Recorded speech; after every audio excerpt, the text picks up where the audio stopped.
మరేమో అక్టోబర్ 2 కదా, గాంధీ జయంతి సందర్భంగా స్వచ్ఛ భారత్ కండక్ట్ చేయాలని యూనివర్సిటీ నోటిఫికేషన్ ఇస్తే మా కాలేజ్ తరపున ఎన్ఎస్ఎస్ వాళ్ళం అందరం అయితే క్లీనింగ్కి వెళ్తున్నాం అనమాట. సో కాలేజ్ బస్ అంటే తెలిసిందే, songs dance common.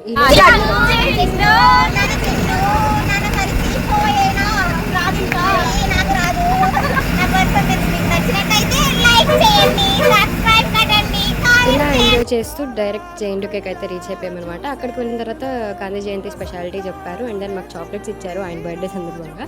And then అక్కడి నుంచి క్లీనింగ్ ప్రోగ్రామ్ వచ్చేసరికి ఎన్టీఆర్ బీచ్లో కాకినాడ. మా జూనియర్స్ అయితే అక్కడ నన్ను కవర్ చేయని చెప్పి చాలా ఇంట్రెస్టెడ్గా అడిగారు. ఫస్ట్ టైం నాకు తెలిసింది ఏంటంటే నా బ్లాగ్స్ ఇంతమంది మా కాలేజ్ వాళ్ళు ఫాలో అవుతున్నారని. అండ్ దెన్ మేము బీచ్కి అయితే రీచ్ అయిపోయాము. అక్కడి నుంచి మాకు క్యాప్స్ అండ్ గ్లౌజెస్ అయితే ప్రొవైడ్ చేశారనమాట క్లీన్ చేయడానికి.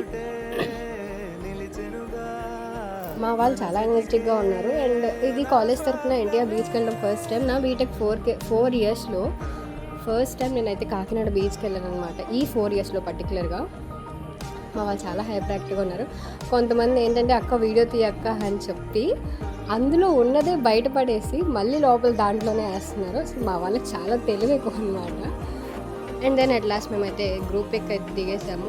గ్రూప్ పిక్ అయిన తర్వాత అయితే కాసేపు వదిలేశారు, లైక్ ఫొటోస్ దిగాలన్నా బీచ్లోకి వెళ్ళాలన్నా మీ ఇష్టం అని. అది అయిపోయిన తర్వాత రిటర్న్ కాలేజ్ బస్ ఎక్కి కాలేజ్కి వచ్చేసాము. అంతే, బాయ్ బాయ్, థ్యాంక్ యూ.